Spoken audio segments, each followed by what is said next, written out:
Hello, I'm Casino Heist, and this is what my voice sounds like. We're back for more Momodora, Reverie under the Moonlight.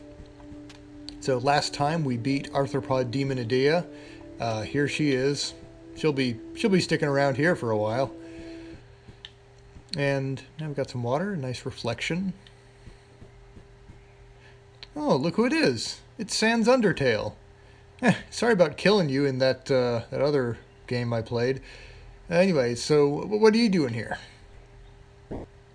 I'm sorry, who are you? I see. So you're Kaho, huh? And what a unique name. Call me Ascorn. Sure, yeah, I'll call you whatever. I take it you are unaware of the situation in these lands. You mentioned your journey brought you here in search of the Queen. If you really intend to continue further into the kingdom of Qarth, beware. A ghastly presence has been enveloping everything. This sacred grove is one of the few untouched spots. Qarth City is ahead. As dangerous as it is now, I must visit it to search for a beloved one. I've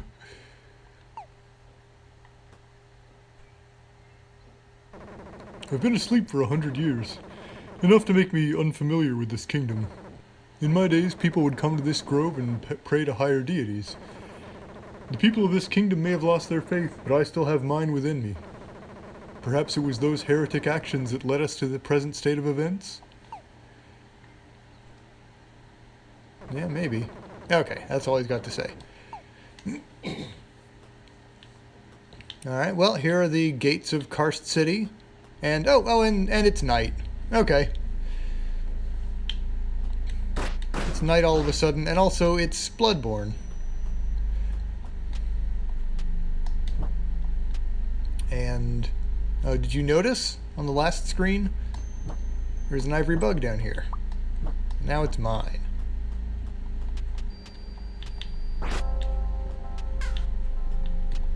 No, those crows are not enemies. They're just part of the world. You came from that imp-infested forest? Yeah, interesting. How can I help you? So, this is a merchant who sells a number of goods. First of all, we have the Crystal Seed. So he temporarily increases attack by 50%. Definitely getting that.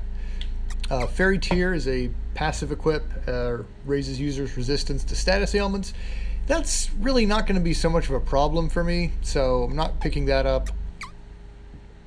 Ring of Candor is pretty much a must-have for first-time players, but I don't think I'll be picking it up. But anytime you're on a screen that has some kind of secret, it'll give a little buzzing sound. And so, like, anytime, for example, that ivory bug back there would have alerted me to the presence of that. But for now, let's just equip the Crystal Seed. It's a soft seed made of crystal, quite difficult to grow into an adult tree due to its delicacy. And activated items like this, they work just like the Bellflower. Thanks. You use them, and once their uses have run out, you can go to a save point, and they'll get restored. So in this case, this has only one use, so we need to be a little careful about how we use it.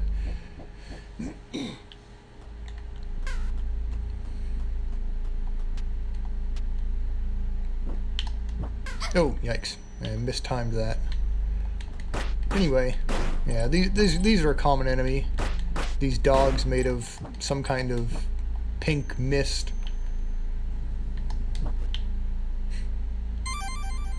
And you might have noticed that box shaking.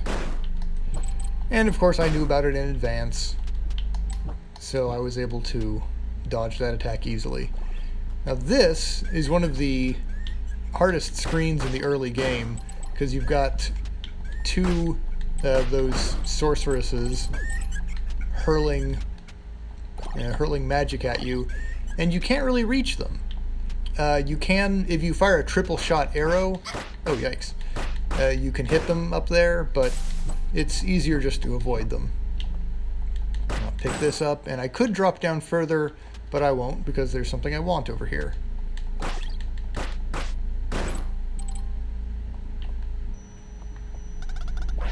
the bellflower. So that gets me 2 more bellflowers, bringing my total up to 5. This door won't open. Oh, she's having a rough time. I'm not going to bother with him.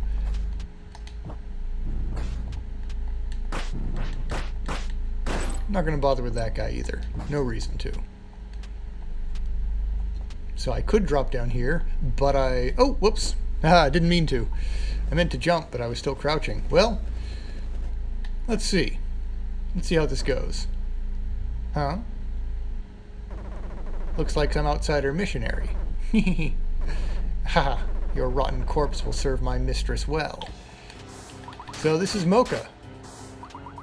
Yikes, he's getting too close for comfort. Okay.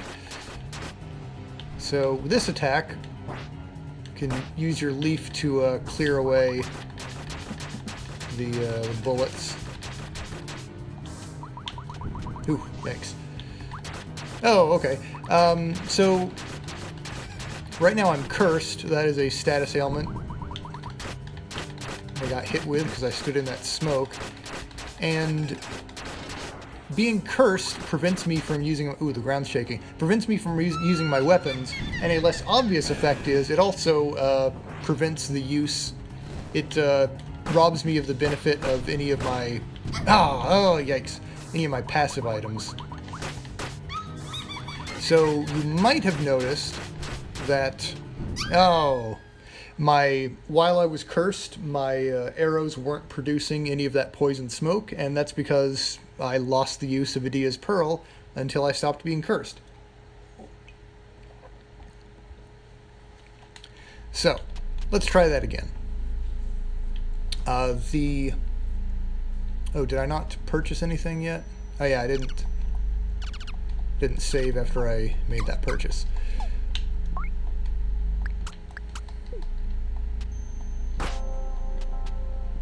So anyway, this is another fight, that boss. Another fight I'm definitely going to want to try and win without taking any damage. So it does not open from this side. So what I should have done is I should have opened up that shortcut and then went back to the save point before I fought the boss.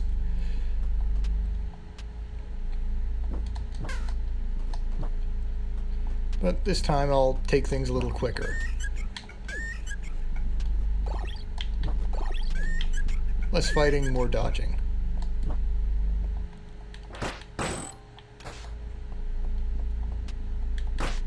Little fighting.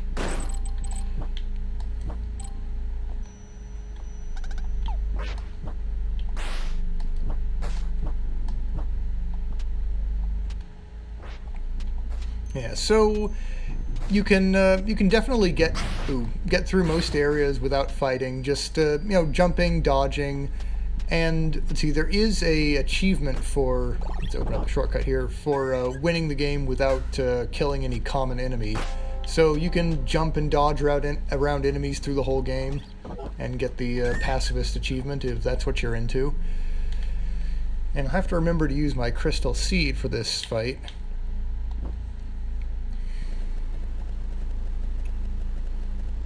Oh, here's another thing. You can pause the game during the boss introductions, and they'll immediately end.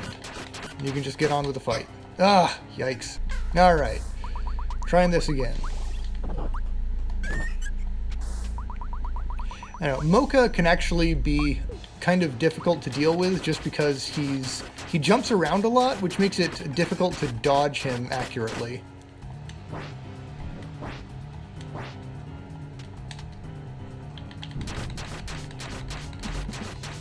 Because you might try to dodge behind him, and then he jumps backwards and you roll right into him.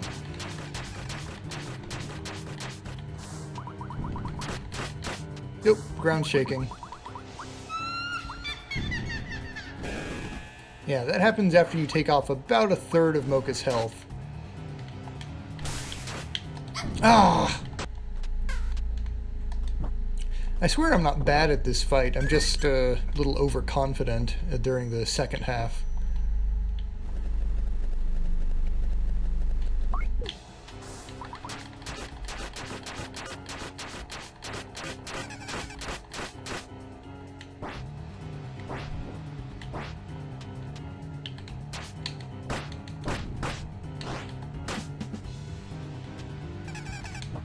Ah!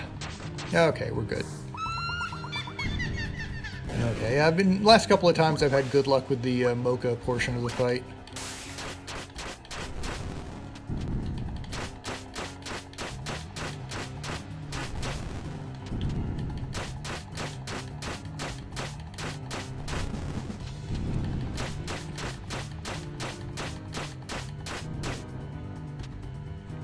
Okay, so you might notice the poison continues doing damage to Lubella, the Witch of Decay, even after she goes off the screen. Whoop.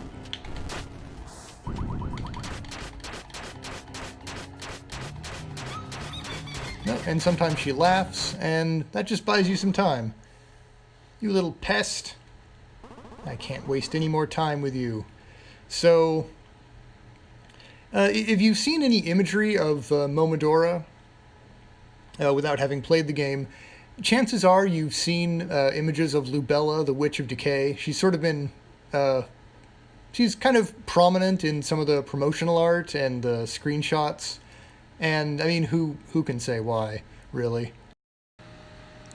I guess if your game contains giant breasts, it makes sense to use them in your marketing. But, hopefully it brought in some customers who will, learn to appreciate the other things that Momodora has going for it. Because, it's not just giant breasts.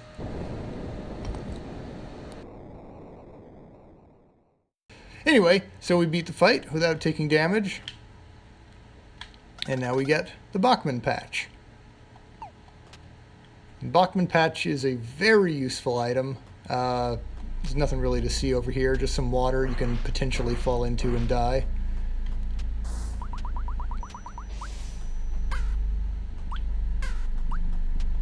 And here's another bell.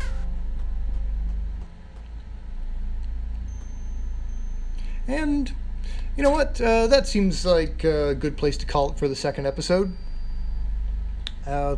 So if you like the episode, make sure to subscribe if you're not subscribed, and give me a like or a comment, and tell me what you liked about it. And so I'll see you next time. Bye.